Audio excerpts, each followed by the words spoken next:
Oh, yeah. All right, everyone. It is that time. Time for the top 25 that actually makes sense. And Lord knows we could use some common sense in this world and to College Football Nation as well. Check out the AP rankings or the coaches' rankings. We don't, because I try to remove myself from that process or whatever it is, because there are a lot of skilled and talented and knowledgeable people that vote and some other people that don't know what they are doing. And what results is many times rankings that don't make sense. Thus, the origin of the top 25 that actually makes sense. Also understand that those polls rank more than 25 teams. There's nothing magical about being the 26th team other than they chose not to put a number next to that team's name. That number 26 team could have one less point than the team at number 25. They just choose not to rank them. They are ranked. Everybody that receives a vote is actually ranked in those rankings. Much like these, if I had the resources, I would rank every team in college football 1 through 133 because I believe that's the way it should be represented. There are 25, 30 teams that aren't that far away from being in the top 25. Especially this early in the season. So let's take this into consideration that I looked at these other teams. So they're not in the top 25, but they're under strong consideration, or at least they're on my radar.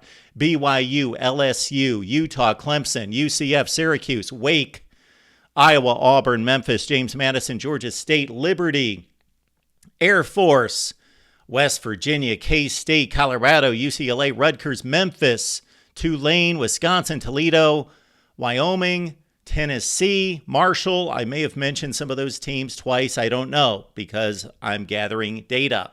All right, without further ado, the top 25 that actually makes sense. These rankings are not perfect. They're not flawless. They can be questioned, but they do make sense. They're based on number one, wins, losses, and the schedule that you play. Of course, the quality of the schedule is the number two factor. The number three factor is the performance or the level of dominance.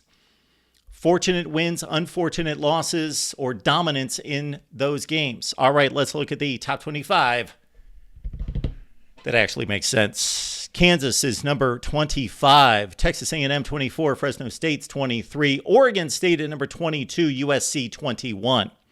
Your top 20 includes Maryland, Ole Miss, Michigan, Kentucky, Missouri. Top 15, you've got Oregon, Oklahoma, Miami's at 13, Duke at 12, Louisville at 11.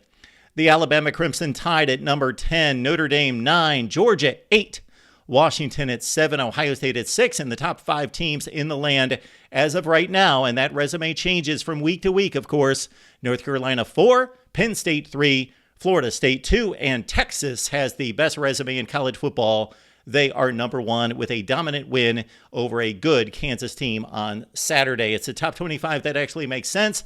Lock it in here at the Voice of College Football. We provide content for you each and every day. Best discussion, debate, and analysis right here. We hope to see you soon.